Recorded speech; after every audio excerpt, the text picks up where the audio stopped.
we'll continue with Abbott's, the Honourable Member for Abbott.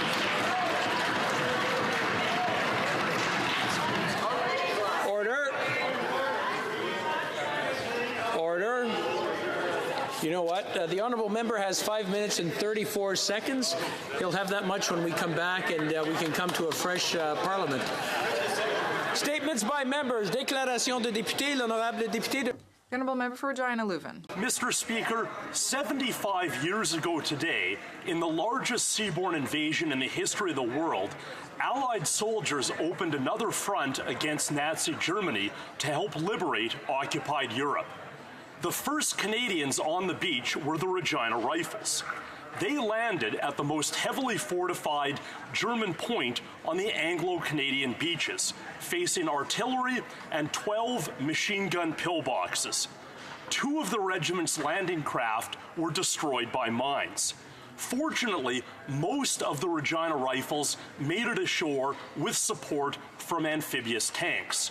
They cleared the beach and captured the port of Courcelles, where the Juno Beach Center Museum is now located. Mr. Speaker, today Canadians are proud of the role that our country played in the Allied landings.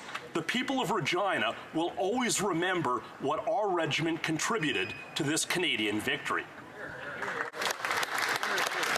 The Honourable Member for Steveston, Richmond East. Mr. Speaker, the Gursic Temple in Richmond is proud to champion healthcare in our region through their generous donation to help build a new acute care tower at the Richmond Hospital.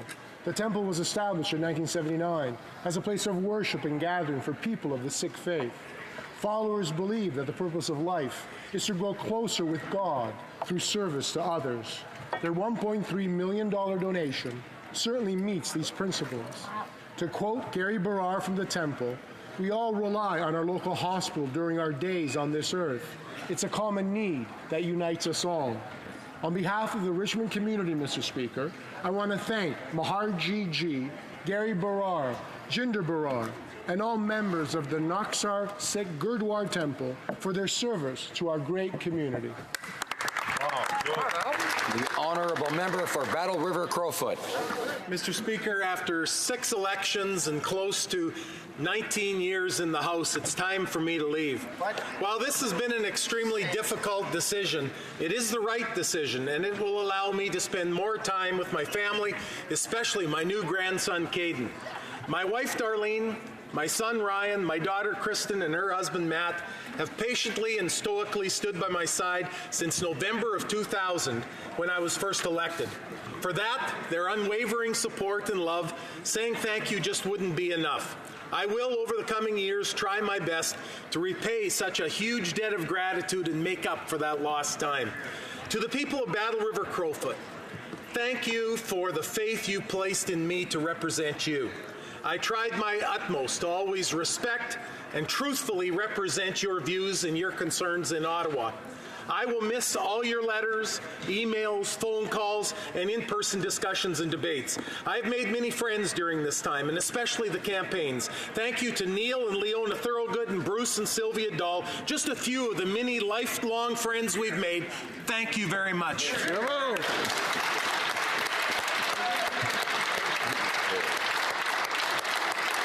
The Honourable Member for Cambridge. Who's not? Thank you, Mr. Speaker. I'm honored to rise today to celebrate Portuguese Heritage Month. Cambridge has a strong Portuguese community with over 10,000 members. Portuguese traditions are deeply woven into the cultural fabric of our community. We celebrate the history, food, music, language, and the art of Portuguese community. I will be in downtown Galt at the Portuguese Parade on Sunday at 11 a.m. The festivities will continue to the Portuguese Club into the afternoon. There'll be food, activities for the kids, and entertainment by local artists. I encourage everyone to come out and enjoy the best that Portugal and Cambridge have to offer. I want to thank the organizers and the entire Portuguese community for hosting these amazing events and being a part of the diverse cultures and people that make up our city. Mr. Speaker, obrigado! L'Honorable Député. The Honourable Member for Salaberry-sur-Roi. Mr. Speaker, The Association for Persons with Intellectual Disabilities in Suroît is organizing the 5th annual Festibière on June 7th, 8th, and 9th in Delphes-Sauvé Park. It's an opportunity for everyone to try beers, ciders, and other drinks, and listen to live music, all for a good cause. Proceeds will help fund Défi Logis, a project that aims to build 8 housing units for people with intellectual disabilities. Défi Logis is a new solution for residents, creating a stable place of residence and meeting their need for both privacy and socialization, all while providing respectful supervision. The association hopes to collect $45,000 this year, so come out to this great event. Thank you to the organizers, Greg McKenna and Joanne Noel, and for all the volunteers who invested so much energy in the project. I hope to see you all there tomorrow, June 7th, at Parc Delphes-Sauvé. Honourable Member for Brampton Centre. Thank you, Mr. Speaker. Today I am proud to join constituents of Brampton Centre and all Canadians in celebrating June as Portuguese Heritage Month. The 500,000 Portuguese Canadians display admirable work ethic. I am fortunate to know many of them as entrepreneurs, trade persons, and the professionals in Brampton. Canada has a long-standing friendship with Portugal. Last year, Prime Minister Antonio Costa visited Canada on an official visit. As an executive member of the Canada-Portugal Parliamentary Friendship Group, I believe this cohesion strengthens the bond between two countries. We are committed to fighting ocean pollution together. I look forward to all the Portuguese cultures events this month and enjoying my favorite beef a causa. Thank you, Emma. The Honourable Member for Durham. Mr. Speaker, 75 years ago, 14,000 Canadians were fighting on Juno Beach, supported by our Navy and Air Force. By the end of D-Day, 359 had paid the ultimate sacrifice, and by the end of the Normandy campaign, 5,000 Canadians had died fighting tyranny. Behind every name on a cenotaph, Mr. Speaker, there's a family. Like the Bernard family of Toronto, brothers Fred and Don joined the Queen's Own Rifles, and they were part of the first wave to land at Juno Beach at Bernier-sur-Mer. As the landing craft approached, Fred hit Don on the shoulder and said, "Give him hell, Don." But by the time Fred hit the beach, Don's war was over. Fred had to start D-Day witnessing the death of his brother Don. 2 brothers. 75 years later, Fred, at 98, is the oldest living Queen's Own Rifle veteran, and we still remember Don's sacrifice today. In Uxbridge, his regiment and community will be doing a parade in front of Fred's house, remembering. Canadians will never forget the service and sacrifice of our veterans like Fred and Don Bernard, lest we forget. Hear, hear.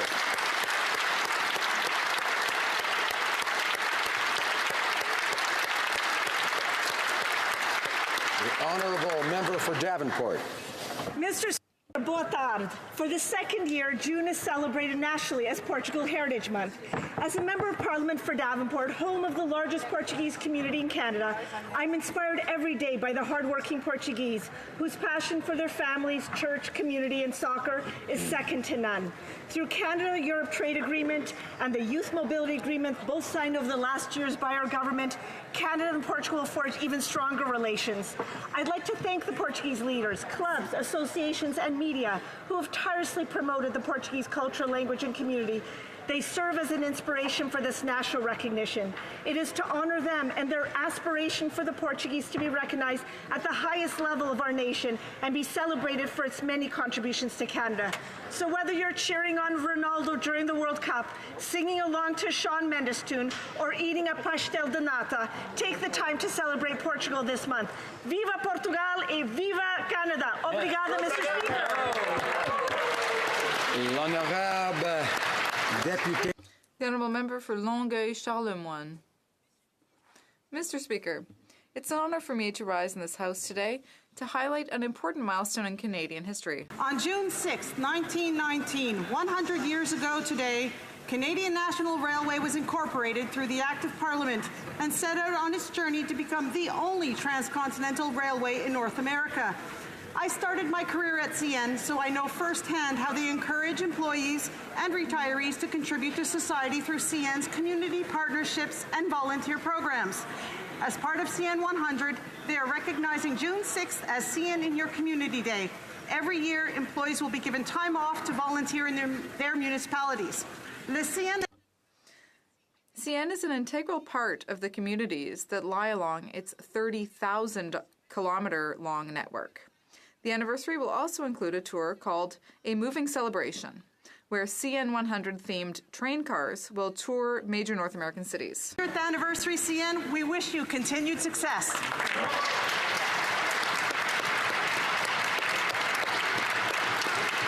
The honourable member for Lethbridge. It increases my feminism, said the Prime Minister when he was recently asked about the decision he made to fire the former Attorney General and the former President of the Treasury Board. So let me get this straight. When two strong, intelligent, and principled women stand up and speak truth to power, firing them equals an increased commitment to feminism, correct? The Prime Minister has communicated loud and clear to the Canadian public that arrogance and self-righteousness are at the center of his definition of feminism. In his so-called feminist world, women are to be exploited, women are to be silenced, and women are to be treated as less than. A year ago, when a strong female reporter went public with accusations that the Prime Minister had groped her, did that also increase his feminism? Or was it simply that she just experienced things differently than he did? What's clear is this: the Prime Minister has absolutely no real intent to increase his feminism. His sole interest is in serving himself. Women across Canada deserve better, and better will be delivered in October.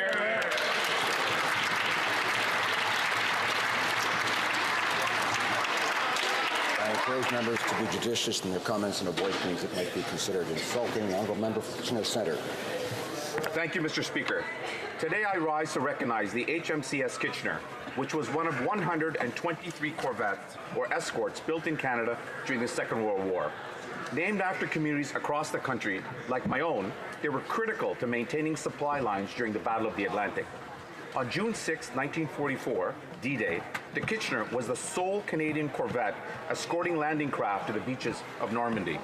Some of those brave soldiers came from my community's Highland Light Infantry Regiment, which landed at Juno Beach as part of the 9th Canadian Infantry Brigade.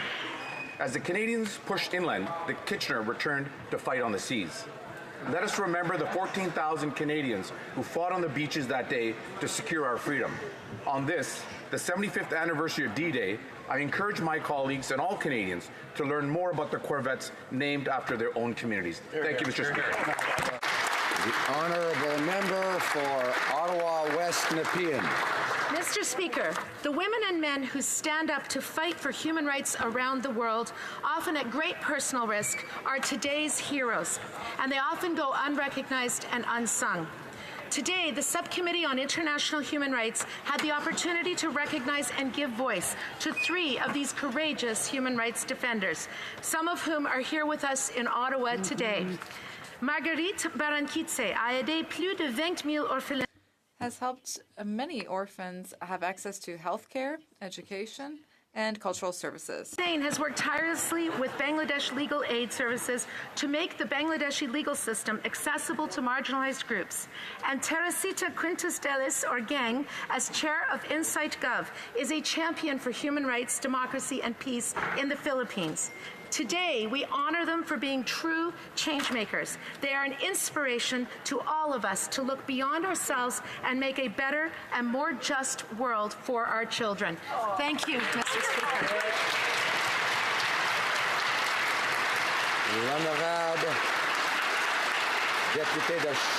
The Honourable Member for Charlesbourg-Saint-Charles. On June 6, 1944, the Chaudière Regiment landed at Juno Beach under the command of Lieutenant Colonel Paul Mathieu to fight the Nazi forces in France and Europe. The Chaudière Regiment liberated the Normandy beaches, the city of Caen, the Cap-Piquet airport, and other sites where violent combat led to many casualties. Dozens of Chaudière natives died in the Normandy campaign. Many others were injured, but one fact remains: those men were heroes. the heroes of the Chaudière Regiment. Today, we mark the 75th anniversary of the greatest military operation in history.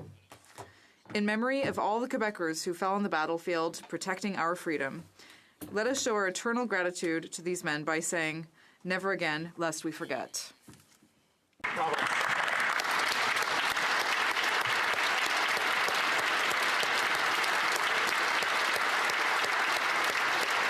Honourable member for Scarborough Centre. Mr. Speaker, for the first time this month, Canadians from coast to coast to coast are celebrating Filipino Heritage Month. Thanks to the unanimous passage of my private member's motion last fall, this month the contributions of Filipino Canadians to the diversity and strength of Canada are being celebrated. This Saturday, in my riding of Scarborough Centre, I had the pleasure of taking part in a fantastic kick-off celebration organized by our local Filipino community. From morning Zumba to get the blood flowing to a musical variety show and an evening rock concert with the local Filipino bands, it was an all-day celebration of Filipino culture. Thank you to Rolly Megante, Teresa Toralba, and all the volunteers for organizing this event. Filipino Canadians are proud of their culture and they are proud to make Canada their home. I look forward to continuing to celebrate this first National Philippine Heritage Month. Mabuhay Canada, Mabuhay Philippines. The Honourable member for Windsor-Tecumseh. On behalf of the NDP, I'm privileged to commemorate the 75th anniversary of D-Day. Gratitude certainly shapes Windsor and Essex County. On our waterfront are monuments to lives and moments that shaped our country. D-Day is a culmination of stories, acts of bravery and sacrifice, like the Battle of Dieppe, which took many sons from the Windsor Essex Scottish Regiment of Windsor, either to their grave or to a POW camp. The Allies learned lessons from Dieppe, and so the victory of D-Day is owed to all who suffered. Our factories, they retooled quickly so that they could make artillery, and it was the women at home who did the job. Our Canadian Historical Aircraft Association, next to Windsor Airport, once housed No. 7 Flight Training School. Windsor pilot Captain Tommy Brannigan flew his famed Spitfire against the Nazis, and today we name our terminal at Windsor Airport after him. It is the Windsor Spitfires who take to the ice and pay tribute every day. Our legions preserve, keep, and share these stories, and that is the most cherished tribute of all. Thank you, Mr. Speaker.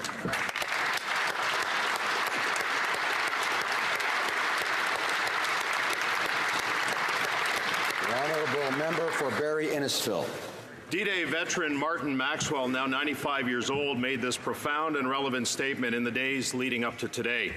If these young men killed at Normandy could look at the world and what is happening, not only against the Jews, mosques being attacked, churches are attacked, they would say, "What the hell have you done with the tomorrows we gave you? What the hell have you done with the tomorrows we gave you?" 14,000 Canadian soldiers landed on Juno Beach 75 years ago today. D-Day was the turning point in the fight from oppression, the fight for freedom, the fight for valuing human life, the fight for human dignity, and the fight for democracy. 359 of our fellow citizens gave their lives that day, believing their selfless sacrifice would lead to a better tomorrow and a better world. Today is the tomorrow that those who died have given us. Each and every one of us has a responsibility to honor their sacrifices by treating each other with kindness, to respect our differences, and be united as a nation, just as they were on this day in June of 1944.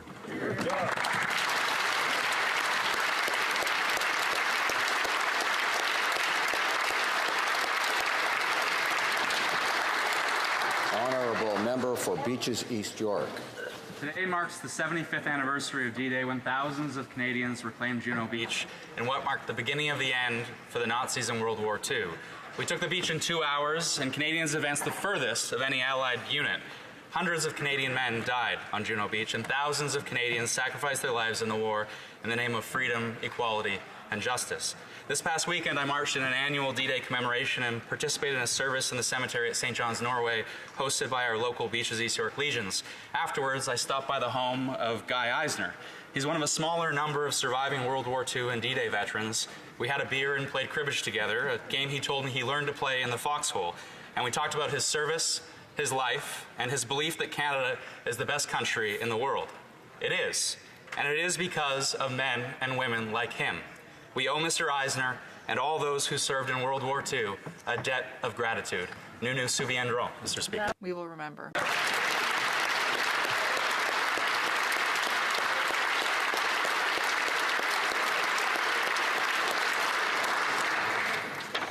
Suite aux discussions entre les représentants.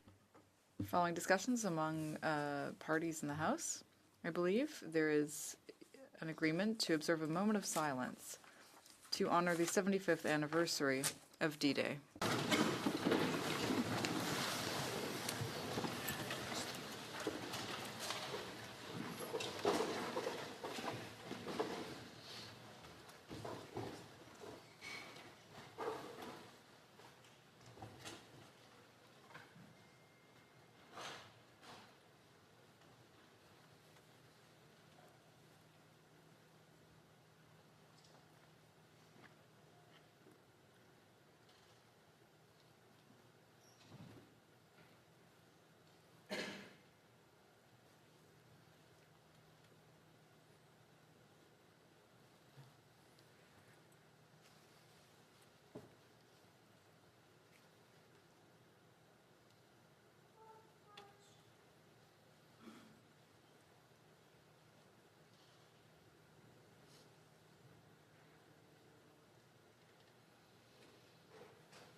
Merci beaucoup. Thank you.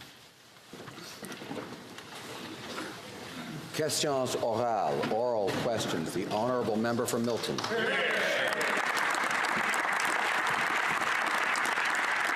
Mr. Speaker, on June 6, 1944, the Operation to Liberate France began, and today we commemorate the 75th anniversary of D-Day. We acknowledge and never forget the sacrifice that were made by these brave men and women who answered the call of duty without hesitancy to make sure that we had freedom and democracy today. And in that spirit, Her Majesty's Loyal Opposition would like to ask and offer the government an opportunity to inform this House and Canadians how we are commemorating this incredibly important day in Canada's history.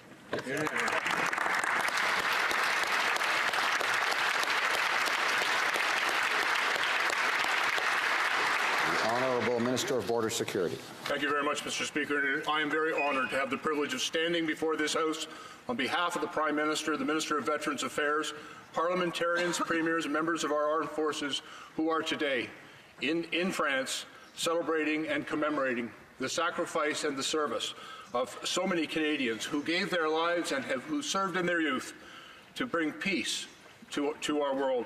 Mr. Speaker, it is incumbent upon us all to always remember their service and their sacrifice, and to honor that sacrifice by committing to continue to work to maintain a better world. Mr. Speaker, I join members of the opposition and all members of this House and all Canadians in taking this opportunity to say to all of those veterans, thank you.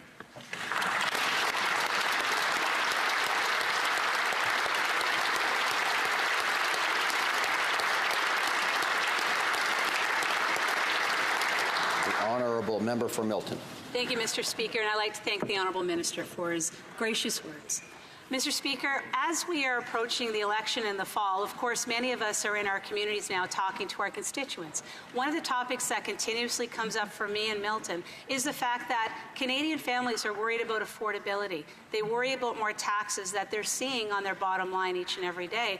And as a result, they're asking us questions. So it makes sense to me that the accounting firm NMP indicate that we're only $200 away from insolvency. Will the minister please acknowledge the pain that these families go through and stop the taxes? Yeah. The Honourable Minister of Public Safety. Affordability has been an issue that the government has been seized with from the very beginning. That's why one of the very first moves as a government was to reduce the tax burden on middle-class families. The tax rate in the middle-class bracket was reduced by 17%, and we've also reduced the tax rates for small business by 18%.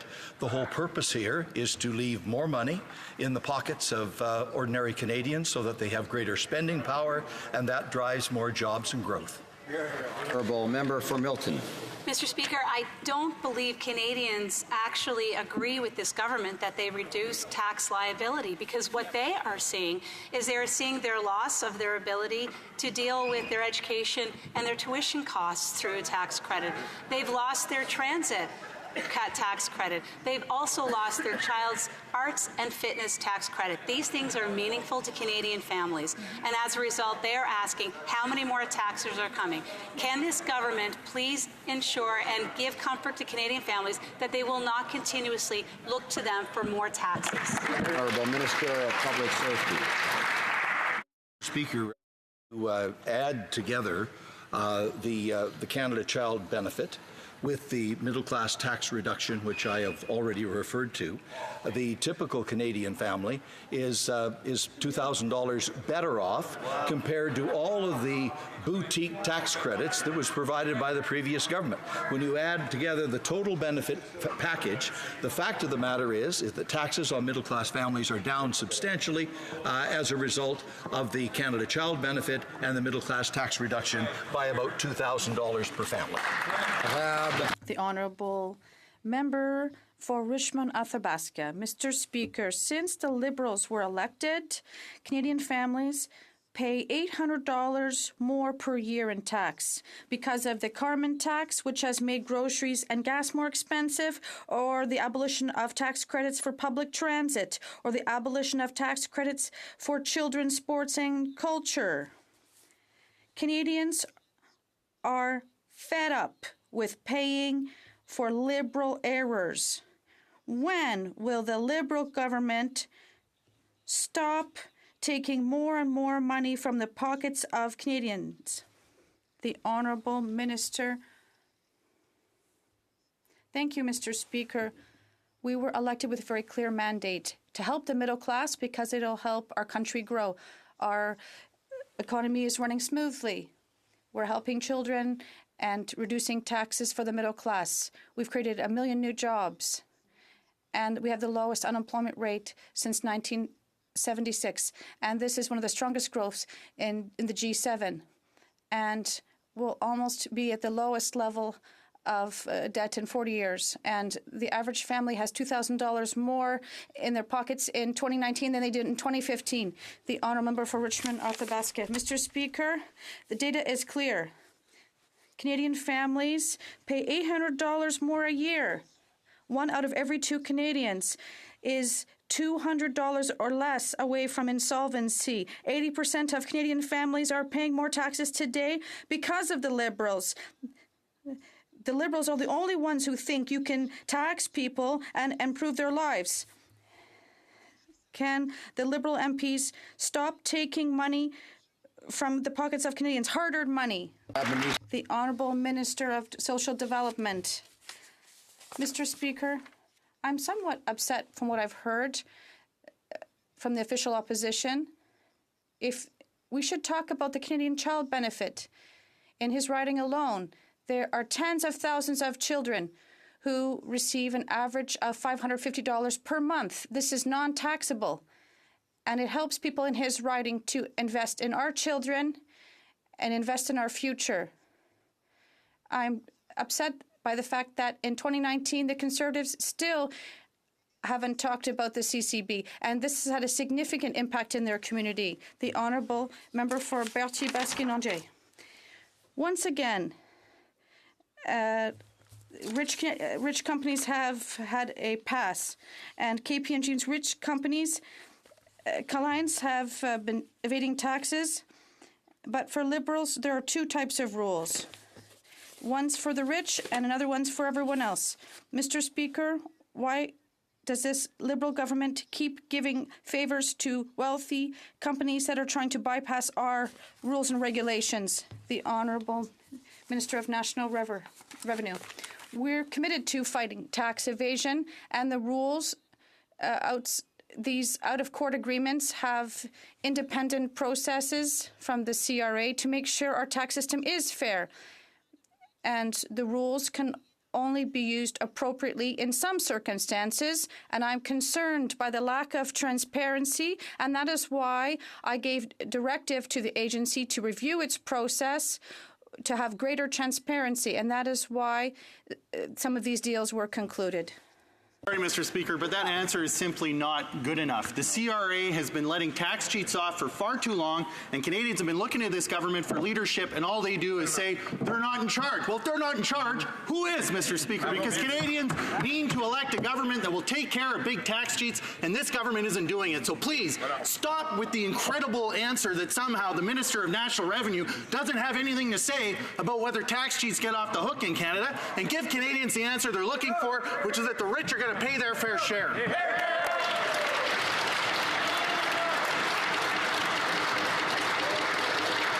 I remind the member for Elmwood Transcona to, of course, direct his comments to the chair. I don't think he's intending that the chair would provide or give those things he's talking about. The Honourable Minister of National Revenue.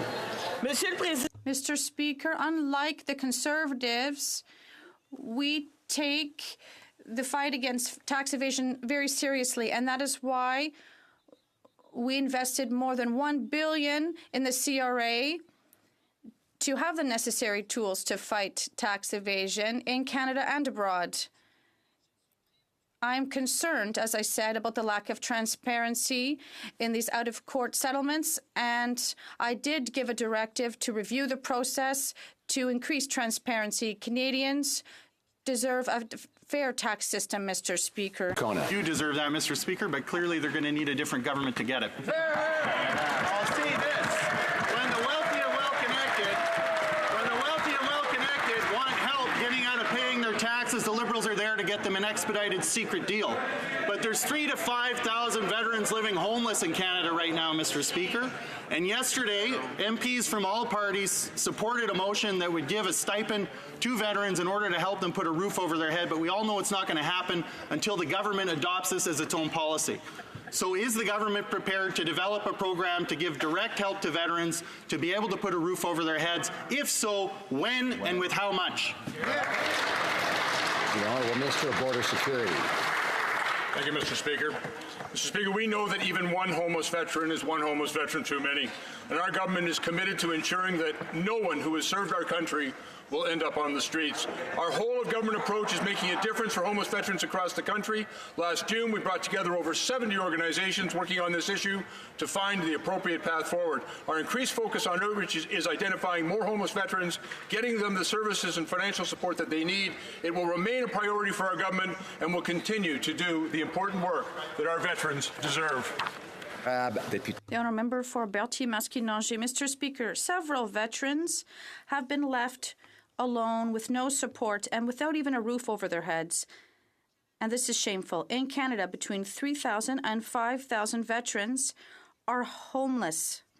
This is unacceptable today, Mr. Speaker. Yesterday, all members in this House, regardless of their political stripes, asked the Liberal government to act and to create a new housing benefit to help these thousands of veterans get off the streets.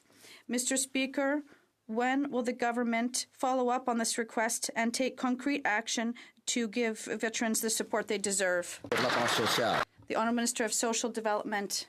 Thank you, Mr. Speaker. On June 6th, this will be a wonderful chance to tell how much we respect our veterans, those who gave their lives for our safety. And it'll also be a perfect opportunity to remind them of our commitment to all Canadians and veterans. They should have a safe and affordable home, and that is why we have a national housing strategy, and it is historic. It'll decrease homelessness for all Canadians and particularly for veterans. This Prime Minister has no understanding and no respect for hard-working middle-class Canadians. He thinks that small business owners are tax cheats. He thinks construction workers are a threat to our rural communities. And he calls commuters who are driving to work polluters.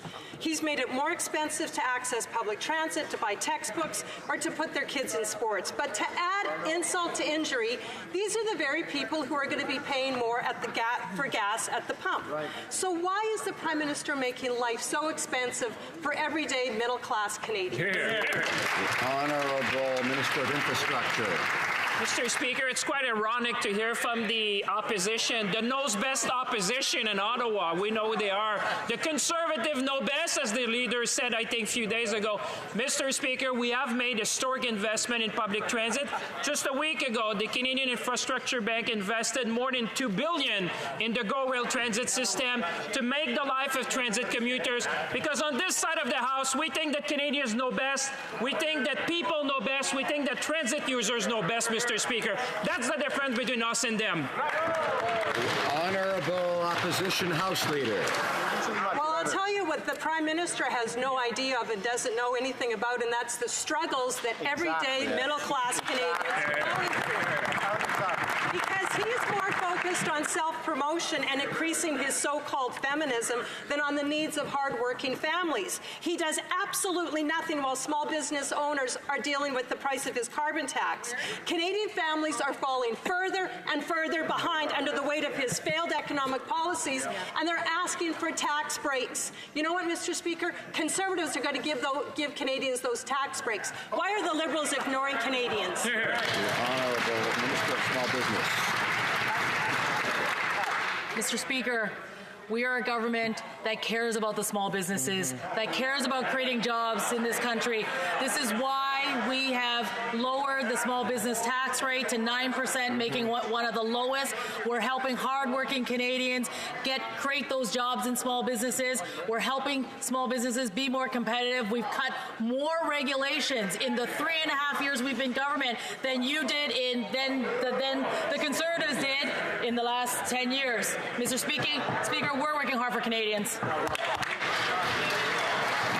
remind the Honourable Minister to direct her comments to the Chair. I don't think she meant the Chair did something or other, but I'm not happy. The Honourable Member for Louis Saint Laurent.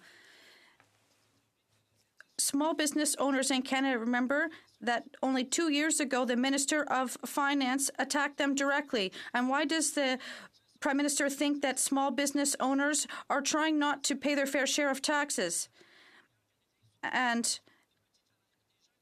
And people who own small businesses and workers shouldn't have to feel this. Will this government finally understand that small businesses are the backbone of our country? The Honourable Parliamentary Secretary. Thank you, Mr. Speaker. First, I'd like to remind my colleague that I agree entirely with him. Yes, small businesses are the backbone of our country. They're fundamental to our economy. And since the beginning, we've been behind them. We cut the small business tax rate to 9%, and it's one of the lowest rates in the OECD. We really want to support SMEs, and our economy is running very well.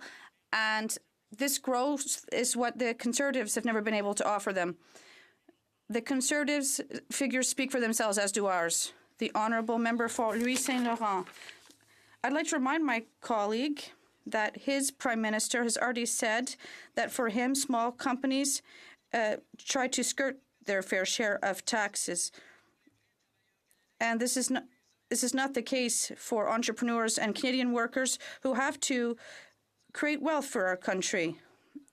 And this is what Canadian entrepreneurs do, and we defend them. Can the government understand that by directly attacking people who create wealth, they're attacking all Canadians? The Honourable Parliamentary Secretary. We cut small business taxes in Canada to 9%, the lowest rate in the G7. And not only that, we cut middle tax classes, the first thing we did. And he voted against this. We wanted to give money back to families with the CCB. An average family, well, this is money we're putting back into the economy. People can take this money to clothe their children, and we're giving Canadian families $800 more each on average.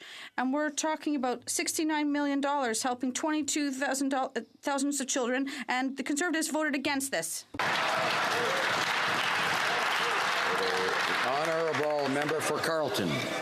Middle-class families who are paying $800 more in income tax since this government took office are asking, what's next? Well, this government is running out of other people's money, and it has tried to take more. It tried to take away the disability tax credit from diabetics. It considered taxing health and dental benefits for middle-class families. It tried to raise tax on investment income for small businesses to 71%. Will the government tell us today that though it tried those tax increases, it will never reintroduce them again? The Honourable Parliamentary Secretary to the Minister of Finance. Mr. Speaker, I find it somewhat troubling that the member for Carleton still refers to a Fraser Institute study that's been debunked by just about anyone who can read and count, who's taken 5 minutes to look at it. So he can do better than that, Mr. Speaker. And last week in committee, the member for Carleton said we should judge policies based on results, not on intention. Well, the result over the last 4 years is that the average Canadian family pays $2,000 less in taxes than they did under the previous government, and that's a fact, Mr. Speaker.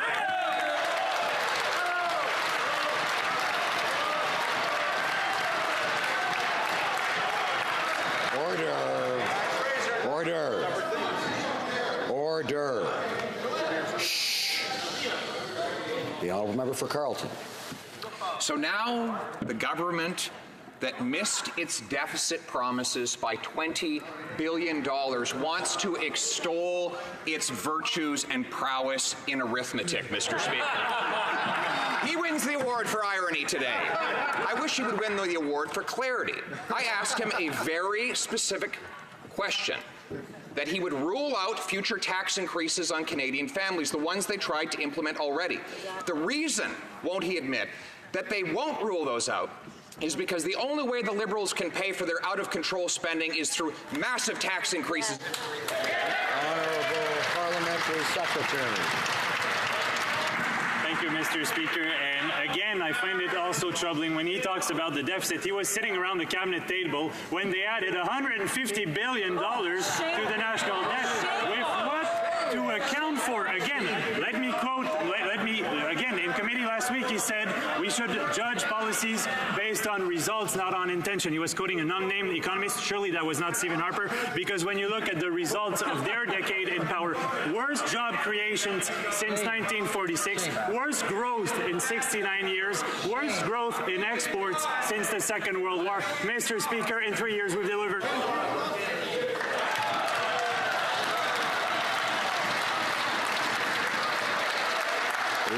The Honourable Member for Sherbrooke. In 2017, the Minister of Revenue said before a crowd that they would follow through on legal proceedings. But what a failure, Mr. Speaker. Today, no tax cheats fear this incompetent minister. On the contrary, the signal she's sending is that if you're wealthy and get caught cheating, the minister will find you a nice secret sweet deal. The minister wants greater transparency. So let's start today. When did she learn about this new tax amnesty? And did she find it appropriate? And if not, why did she not prevent the signature of this shameful agreement? I would encourage the honourable member to be judicious in his language, the Minister of National Revenue. I see that my colleague is interested in tax evasion, so he'll be happy to learn that we'll be publishing our results. And since 2015, our audits have shown more than $1 billion in additional tax revenue, and roughly 44,000 files in Ontario were solved, and with millions in penalties. So our efforts are paying off, Mr. Speaker. To Wet McCaskey. Today we learned that the Minister of Indigenous Services lives in an alternate universe when it comes to Grassy Narrows. He said a deal was in place. The chief says otherwise. He said shovels were ready, but contractors haven't even been lined up. The Liberals say there's political will, but today Liberal MPs refused to move an NDP motion calling on the government to put the money into a trust fund before it is too late. Mr. Speaker, isn't it ironic that we have finally found the one trust fund our trust fund Prime Minister won't support? So why is the government choosing to delay, deny, and obstruct? And will they finally deliver justice to the people of Grassy Narrows?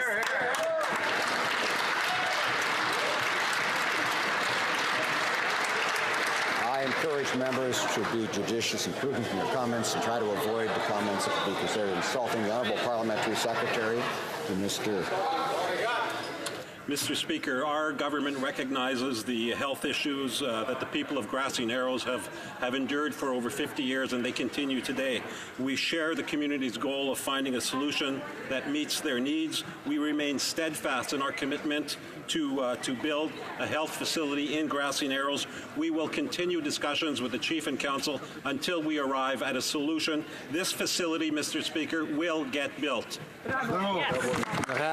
The honourable member for Mégantic-L'Érable. Mr. Speaker, today it's clear that just like for canola, the government has no plan to maintain Canadian pork exports to China. And this is a national crisis facing us if this government doesn't do anything. Canadian pork exports to China total $6 million per year, of which nearly 300 from Quebec, 170 million from Alberta, 116 million from Manitoba. Can this Prime Minister talk to the Chinese Prime Minister, and help these farmers who have been taken hostage in this spat? What is he waiting to help out our ranchers and farmers? Unlike my Conservative colleagues, it didn't take me weeks to realize that this was a serious crisis. From day one, I worked hard on this file with my colleagues. And a few weeks ago, I was in Japan. I met with the Minister of Agriculture from China, and he said he would talk with his customs agency in China. And I'm happy to learn that last night, the Canada Food Agency did have a discussion with Chinese officials about canola. The honourable member for Mégantic-L'Érable. For 5 months, we've been asking him to speak with the Chinese officials, and the Premier of Quebec said that if China intends to inspect every pork container, this would be unacceptable, and that the Canadian government should be firm in its negotiations with China. But they haven't said anything, the Liberals, yet. The problem won't solve itself. And they're putting all the responsibility on the pork industry. They were told to be vigilant unless there'll be consequences. Why are the Liberals turning their backs on pork producers? The Honourable Minister of Agriculture. Our agricultural producers know how hard this government is working for them and with them, and is concerned with the system. We do have the best agricultural products in the world. We have one of the best inspection systems in the world for food. And I can assure you, and I know that our farmers know that we're with them and that we consult them, and we're doing everything to make sure we can to reopen markets as quickly as possible. For Durham. Mr. Speaker, 6 months ago, China detained our citizens on trumped-up charges. Mr. Kovrig and Mr. Spaver receive daily interrogations and are in prison with the lights on 24/7. In that 6 months, our exporters have faced trumped-up claims of quality products blocking our exports. Half a year of crisis, Mr. Speaker, and only today the Prime Minister said he's considering engaging directly with the Chinese leadership. Considering getting involved after 6 months, Mr. Speaker. Well, it's been 5 months since his hand-picked Liberal ambassador resigned in disgrace. Will he consider appointing a new one? Honourable Parliamentary Secretary for Canada-U.S. Relations. Make no no mistake about it, China has heard our positions very clearly and at many levels. Our government takes every opportunity to advocate for the interests of Canadians with China. Just 2 weeks ago, a parliamentary delegation went to China and raised the cases of the detained Canadians, as well as canola, as well as the pork. I was on that delegation, and unfortunately, the Conservative MPs chose to send no one. They sent no one. The NDP sent no one. We will stand up for Canadians. We'll stand up for Canadians' interests, whether it's canola or pork or detained Canadians.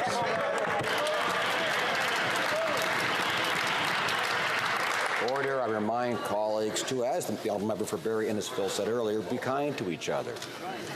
The honourable member for Durham, and listen to each other. Order. Be kind to the chair too, right?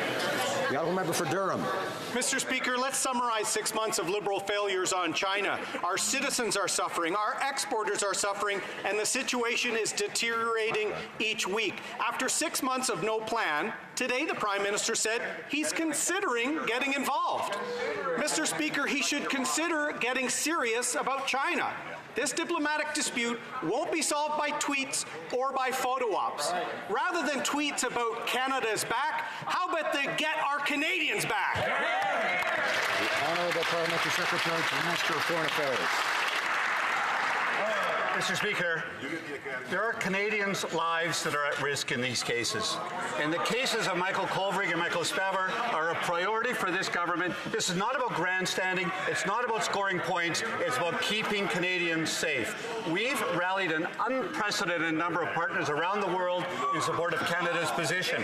Liberal members were in China 2 weeks ago to raise these cases. I was there. The Conservatives and the NDP were not there. We have a plan. We're always ready to talk. We're open. We're working for Canada and Canadians' interests. Order. Order. The honourable member for Saint-Hyacinthe-Bagotte. Mr. Speaker, the Prime Minister asked us in 2015 to show compassion and generosity by welcoming Syrian families. We're asking him to show the same compassion for Noor Mohammed, a young Syrian girl left alone in Libya while her 8 siblings and her parents are here in Saint-Hyacinthe, and they're here on the Hill today.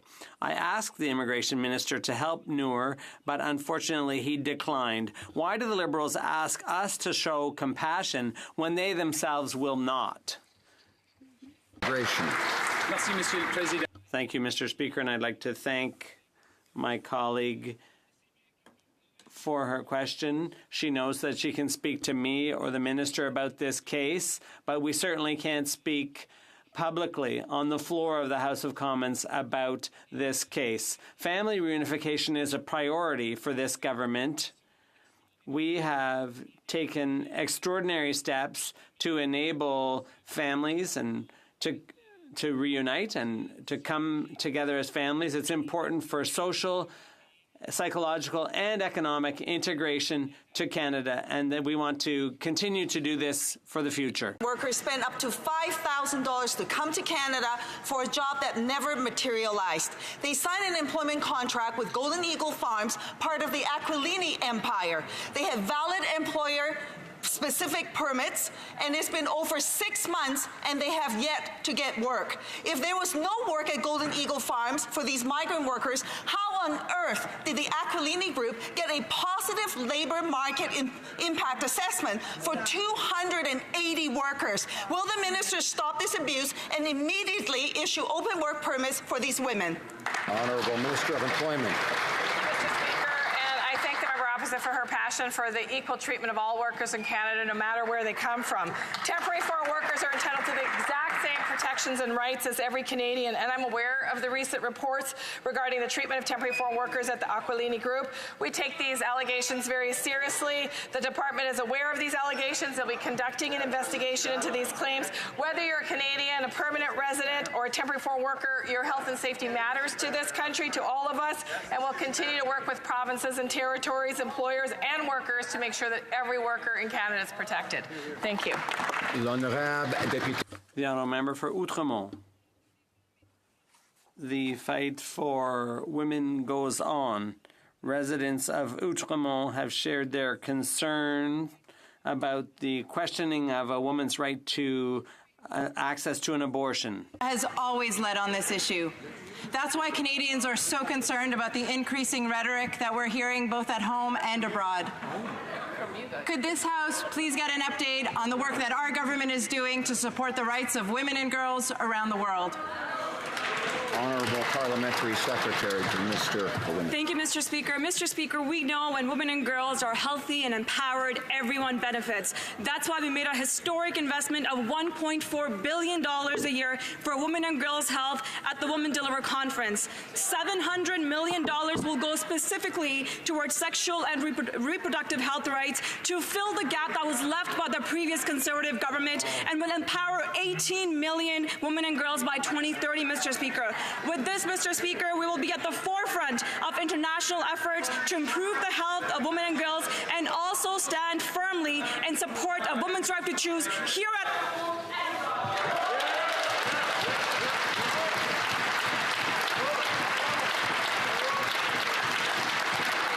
The Honourable Member for Thornhill.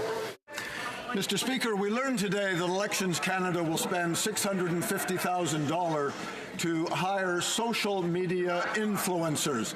Mr. Speaker, Canadians are growing weary of hearing the linked words of influence and elections. Nobody can be claimed to be free of opinions on the issues contained within each party's electoral platform. So, Mr. Speaker, how can Elections Canada ensure that these social media influencers have never had or have today political opinions?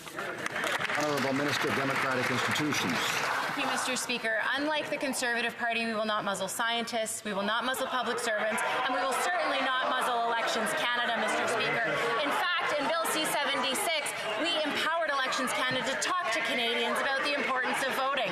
Unlike Conservatives, Mr. Speaker, we're not afraid of more Canadians voting, and I hope that they would join us in supporting Elections Canada's good work to reach out to vulnerable populations, to reach out to those groups that don't vote, and to make sure that this election more Canadians than ever vote. Thank you. The Honourable Member for Thornhill. Mr. Speaker, Elections Canada is keeping secret the names of their social media influencers, musicians, celebrities, athletes, YouTube producers. These folks become influencers because they have strong opinions. How can Elections Canada ensure these influencers have never expressed political opinions? Now, the Chief Electoral Officer concedes this unprecedented campaign is politically sensitive. Mr. Speaker, shouldn't Elections Canada simply focus on administering a fair election? Honourable Minister of Democratic Institutions. Mr. Speaker, unlike the party opposite, we have full confidence in our officers of Parliament. We have full confidence in Elections Canada and the professional men and women who administer our elections. In fact, Mr. Speaker, unlike the party opposite and their so-called Fair Elections Act, we will not make it harder for Canadians to vote. We will not make it harder for Canadians to get information on how they vote. And we, in fact, Mr. Speaker, in C-76, empowered Elections Canada to do such a thing. We hope that Conservatives also think it's a good thing that Canadians have the right information on where and how to vote, because that matters for Canadian democracy, Mr. Speaker.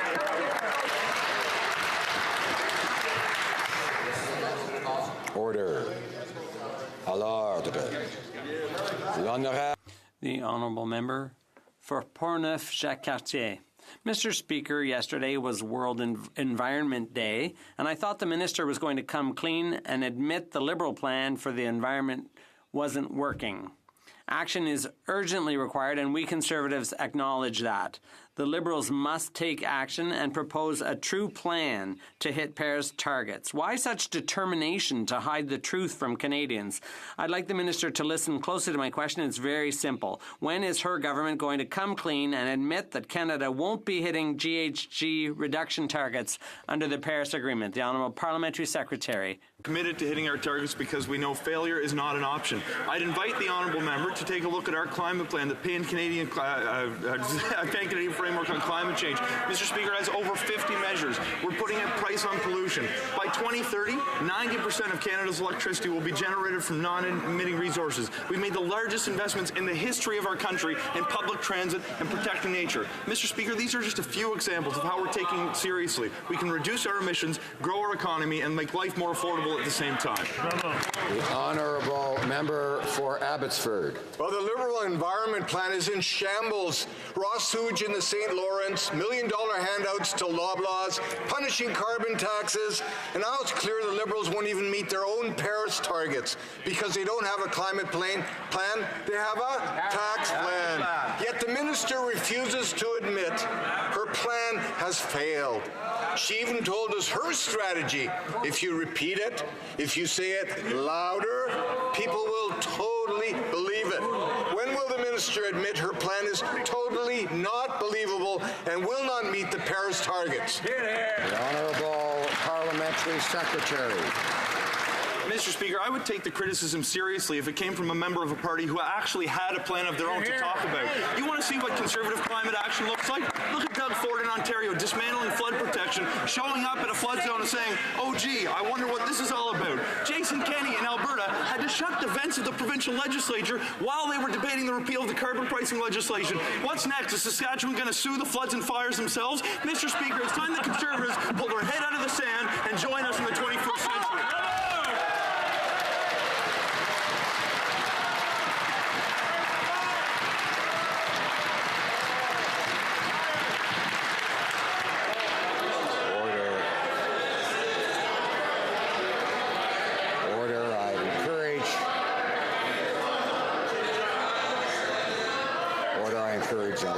Secretary to be judicious in his comments.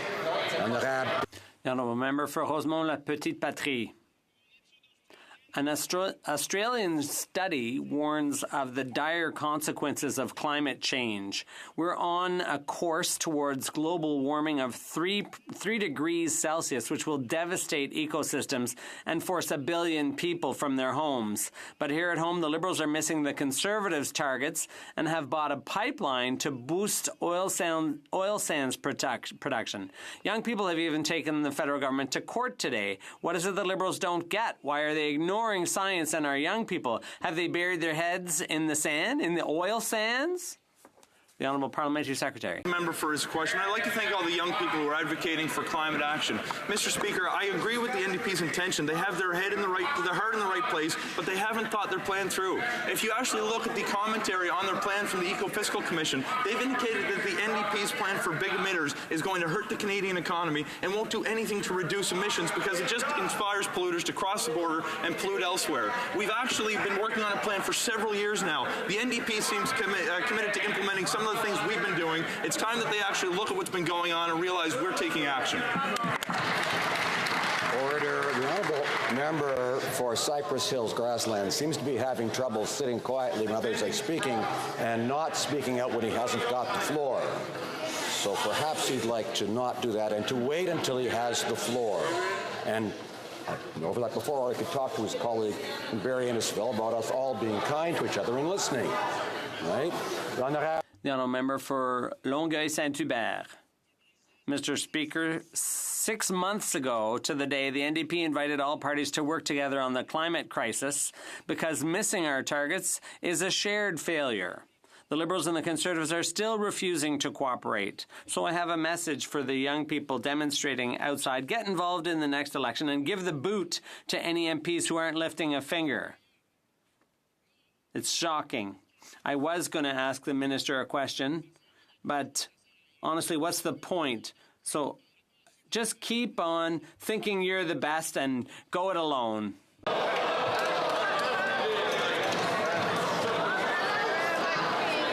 Say unacceptable. That's unacceptable. It's unacceptable to direct remarks at other MPs. It has to go, all comments must go through the chair. Secretary to the Minister of Environment. Mr. Speaker, you see the NDP strategy. When they have to deal with a difficult issue, they just give up. Mr. Speaker, with respect, the young people who've been protesting to demand climate action have been active in my community, and I want to say thank you. It's going to take all of us pulling in the same direction because we know failure is not an option. We know that young people are going to disproportionately bear the consequences of climate change because the consequences will only get worse with time. Mr. Speaker, we started this progress not 6 months ago, but over 3 years ago, when we started campaigning to put a price on pollution, to ensure that we had the largest investment in public transit in the history of our country. And if the honourable members want to know about our investments in the energy sector, I'd be curious what their leader's opinion is on the LNG facility, because he can't make up his mind. The honourable member for Charlesbourg-Haute-Saint-Charles. Mr. Speaker, the Auditor General requested additional funding to fulfill his mandate, but the Prime Minister turned him down.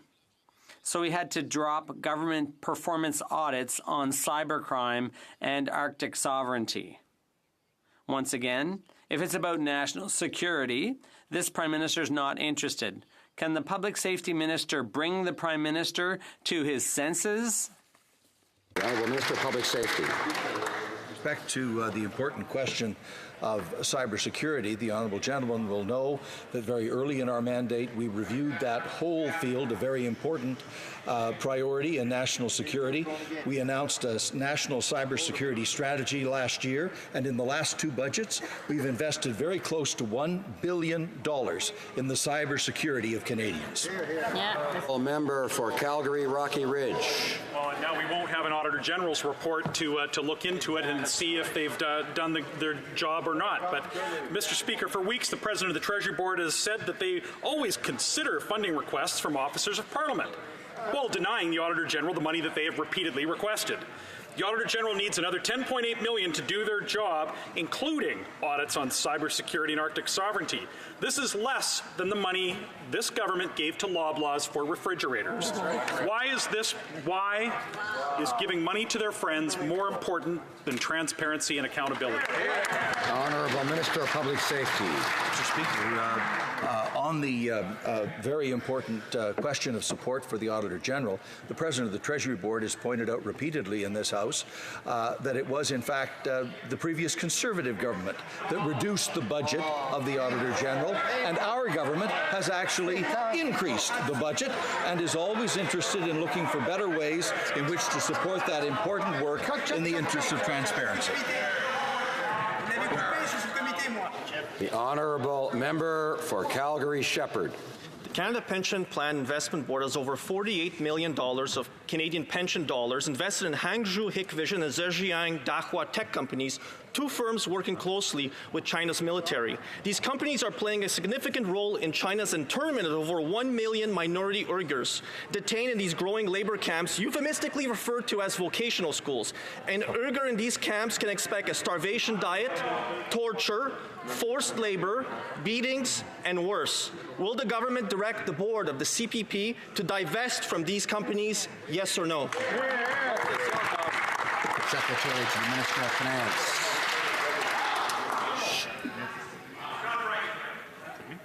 Merci, Monsieur le Président. Simplement pour... Thank you, Mr. Speaker. I'd just like to remind my colleague that the CPP operates independently of government at arm's length, and we expect them to make the best decision for retired Canadians.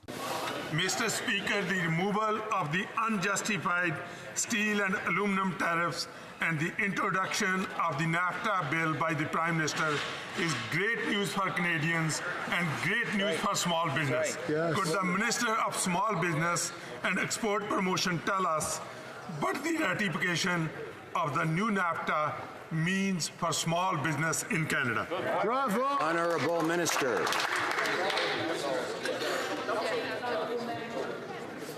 For that great question. Canadian small businesses indeed are the backbone of the Canadian economy. They employ over 8 million hardworking Canadians.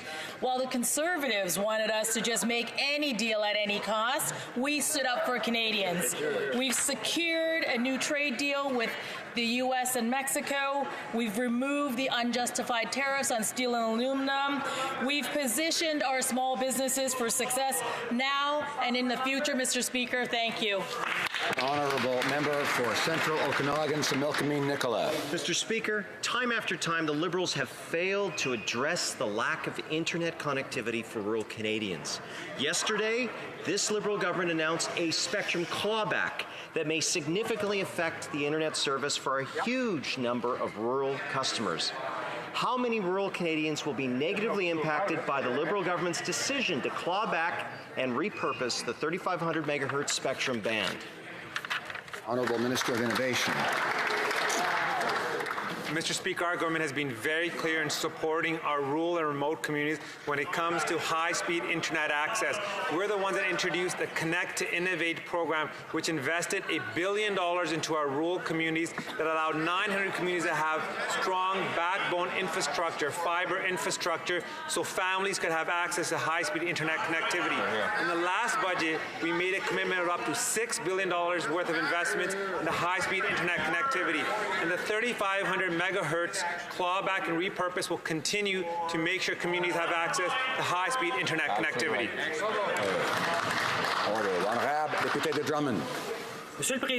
Mr. Speaker, the Liberals messed up with their announcement yesterday about the spectrum auction for 5G deployment. This policy will disconnect tens of thousands of rural households. Taking network capacity away from the regions to distribute in the cities is like robbing Peter to pay Paul. It makes no sense. The NDP flagged concerns during the consultations, and the Minister of Innovation even admitted that changes would be detrimental to rural service. Why are the Liberals deliberately cutting our regions off? Thank you, Mr. Speaker. Mr. Speaker, broadband and cell phone connectivity are key to our economic prosperity, and we know we're taking real action to make sure we connect all Canadians. For Canadians living in rural areas, service providers will be able to continue offering rural wireless services until much faster 5G networks are deployed in those areas. Where you live in Canada shouldn't limit your access to the digital economy. We'll make sure that we stand up for rural Canadians. Thank you, Mr. Speaker.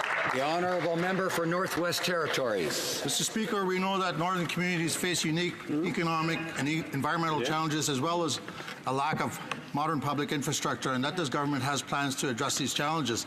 Investing in local green infrastructure projects helps grow the economy and improve the quality of life for those living and working in Canada's north.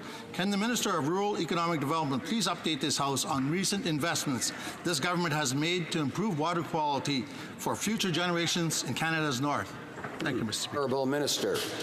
Thank you, Mr. Speaker, and I'd like to thank my honourable colleague for the question. I was happy to visit Nunavut last month to announce our investment of up to $18.6 million in 3 green energy projects.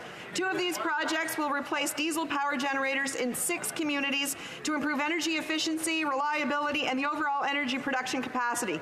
We're also investing in building a renewable solar energy and storage system, which will provide more reliable wastewater treatment services. Mr. Speaker, we'll continue to make the investments that will create jobs and improve quality of life for Canadians living in remote areas. Thank you very much, Mr. Speaker. Member for Flamborough-Glanbrook. Mr. Speaker, Irwin Cotler is a vocal defender of minorities around the world against tyrannical dictatorships. He's represented the likes of Nelson Mandela, Jacobo Timmerman, and Natan Sharansky, and serves several human rights organizations. On Monday, he was disrupted and berated during a speech at Concordia University in an attempt by protesters to shut him down. Will the government condemn this attack on free speech of one of Canada's top human rights defenders?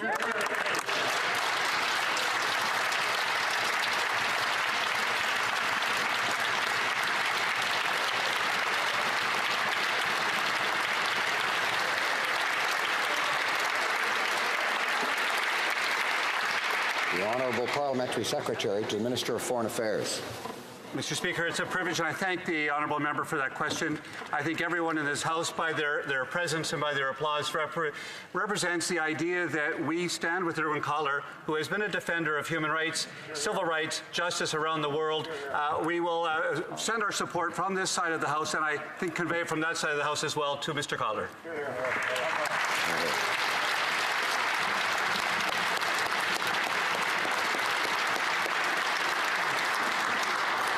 There's some of that kindness that we're hearing about.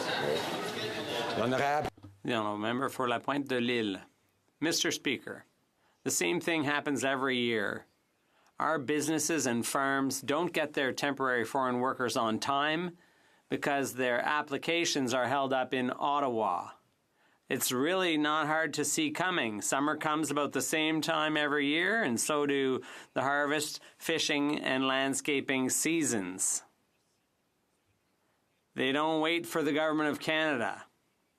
What is the government going to do today so that our businesses get their workers before it's too late? The Honourable Minister of Employment.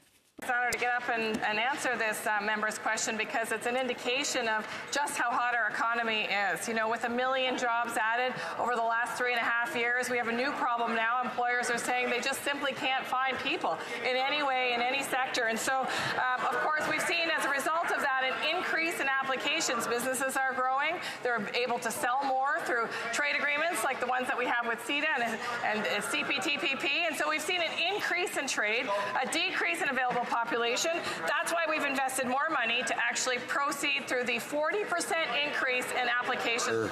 The Honourable Member for La Pointe de l'Île. Mr. Speaker, the Liberals are champion talkers, but not so good at coming up with solutions. There are more and more applications for temporary foreign workers every year. There's a labour shortage. Everyone knows it. And it's even worse in the regions. Every year, the Government of Canada acts surprised as an excuse for just not being ready. What is the government going to do now to fix the problem? And what are they going to do to make sure it doesn't happen again next year? We were taken a bit by surprise by the 40% increase in applications that we received this year, an indication of just how fast our economy is growing. And I'm really happy that so many producers, agriculturalists, have the kind of prosperity that requires them to search for new talent, search for new labor. So that's why we've invested in additional $1.7 million to specifically address the increase in Quebec, 34 new staff, 27 officers, 7 clerks. And, you know, this is really about making sure that we can get through those applications as quickly as possible to deal with the growing industry's needs. Thank you. That's leadership. Honourable Member for Whitby. Mr. Speaker, Peter LaBelle, the Commissioner of Marketing and Community Services for the town of Whitby, passed away on May 27th after a 27-year career. When the member for Louis-Hébert and the PS to Finance visited Whitby last year, Peter's one ask was for the government to dedicate specific funds towards municipalities for community development and growth needs. I am sure that Mr. LaBelle's request had some impact as we saw the Municipal Infrastructure Top-Up Fund announced in Budget 2019. Can the Minister update this House on the implementation of this fund? The Honourable Minister of Infrastructure. Mr. Speaker, I'd like to thank the member for the question. I wish to give first my condolences to the LaBelle family, their friends, and the Whitby community as they mourn his loss. Mr. LaBelle was a true champion for his city and an advocate for greater funding for municipalities. We heard his call, Mr. Speaker, and our government understands the importance of working with municipalities, which is why in Budget 2019 we propose a $2.2 billion top-up to address municipal priorities. Mr. Speaker, we will honor his legacy.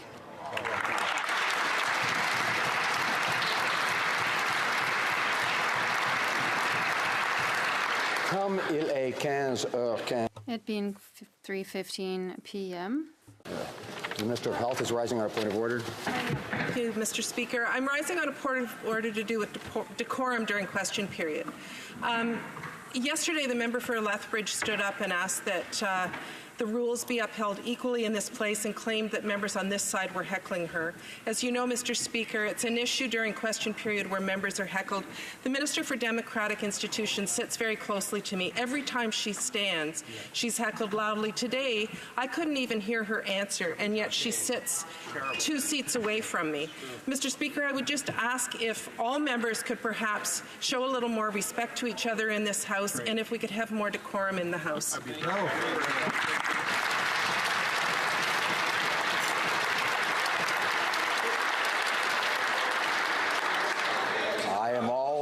I am always grateful for the assistance of members in trying to improve decorum in the House and encouraging us, of course, to be kind to each other. It being 3:15, pursuant to order adopted Tuesday, May 28, 2019, the House will now proceed to the taking of the deferred recorded division on the amendment.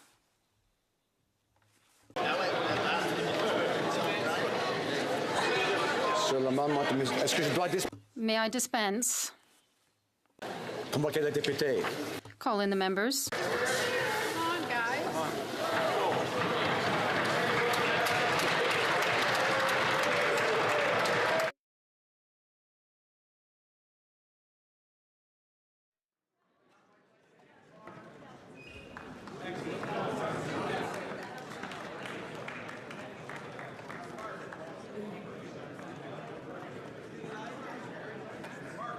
Question